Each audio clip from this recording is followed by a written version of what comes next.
Most യുദ്ധമാണ് കേട്ടോ ഇവിടെ. ഗായ്സ് അപ്പം നമ്മള് ഇന്നലെ പോയിട്ട് ഒരുത്തനെ എടുത്തോട്ട് വന്നിട്ടുണ്ടായിരുന്നു. ഇതുണ്ടോ, ഇതാണ് നമ്മുടെ പുതിയ അതിഥിയാണ്. അവൻ്റെ ലെൻസിൻ്റെ കളർ തന്നെ വേറെയാണ്. നമുക്ക് ഈ ലെൻസ് കളറുള്ള ക്യാറ്റ് നമുക്കില്ലായിരുന്നു. ഫസ്റ്റ് ടൈമാണ് നമുക്ക് കിട്ടുന്നത് കേട്ടോ. വായിലൊക്കെ നല്ല ബ്ലാക്ക് കളർ ഉണ്ട്. ഇവൻ്റെ പേരാണ് കുഞ്ചു. കുഞ്ചു എന്നാണ് ഇവൻ്റെ പേര്. കുഞ്ചു പക്ഷെ വേഗം കുഞ്ചു നമുക്ക് ഇന്നലെ വൈകുന്നേരം ഇവനെ എടുത്തോണ്ട് വന്നെയാ. നോക്ക് ഇന്നായപ്പോഴേക്കും നമ്മളെല്ലാവരെയും പരിചയമായി, വീട് കാടും എല്ലാ സ്ഥലവും പരിചയമായി. ഇപ്പൊ നമുക്ക് കൂട്ടിലിടേണ്ട കാര്യമൊന്നുമില്ല.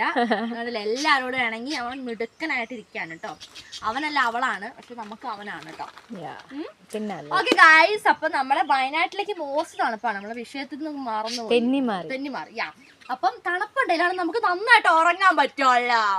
പിന്നെ നമുക്കിപ്പോൾ മഴയുണ്ടെങ്കിൽ നമുക്ക് നന്നായി സുഖമായിട്ട് നമുക്ക് സൂപ്പറായിട്ട് ഉറങ്ങാം അല്ലേ. അപ്പോൾ അതുപോലെ തണുപ്പുണ്ടെങ്കിലാണ് നല്ല സത്യം നമുക്ക് ഉറങ്ങാൻ പറ്റുള്ളൂ. അപ്പോൾ നമ്മൾ സെറ്ററൊക്കെ ഇട്ട് സത്യം പറഞ്ഞാൽ തണുപ്പുള്ള ദിവസം നമ്മൾ ഡ്രസ്സ് ഇടാതെ ഉറങ്ങണം. അതാണ് നമ്മൾ എന്റെ കുഞ്ഞാറ്റി 10,000 ഡ്രസ് ഇട്ടിട്ടാണ് ഉറങ്ങുന്നത്. എന്നിട്ട് തന്നെ മനുഷ്യന് തണുപ്പാണ്, അപ്പൊ ഇടാതെ കിടക്കുന്നത്. ഇന്നലെ ഞാൻ സെറ്ററൊന്നും ഇട്ടില്ല കേട്ടോ. മിനിഞ്ഞാന്ന് സെറ്റർ ഇട്ടു, ഇന്നലെ സെറ്റർ ഇട്ടു. ഇന്നലെ അത്ര തണുപ്പുണ്ടായിരുന്നില്ല. ഇവര് നോക്ക്, ഈ ശേഖരിയും പിന്നെ ഓനിയോയും കൂടെ എല്ലാം കളയുന്നുണ്ട്. ഞെട്ടിപ്പോയി കുഞ്ചു, പേടിച്ചു പോട്ടോ. അതാകെ കാണുന്നുണ്ടോ ഇങ്ങനത്തെ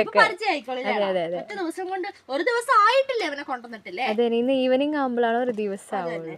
അപ്പോഴേക്ക് ഇവിടെ എല്ലാരെയും പരിചയപ്പെട്ട് കുഞ്ഞ് മോസ്റ്റ് കുഞ്ഞായിട്ടുണ്ട്. അയ്യോ അത് എടുക്കല്ലേ, ഞാൻ തൂക്കിക്കോളാന്ന്. മമ്മി ഇത് കണ്ടോ. അപ്പൊ ഇവിടെ ഇരിക്കട്ടെ കുഞ്ഞെ. അപ്പൊ നമ്മുടെ വിഷയം ഞാൻ പൊട്ടറാ. ഇപ്പം നമ്മള് തണുപ്പാണ് നമ്മുടെ വിഷയം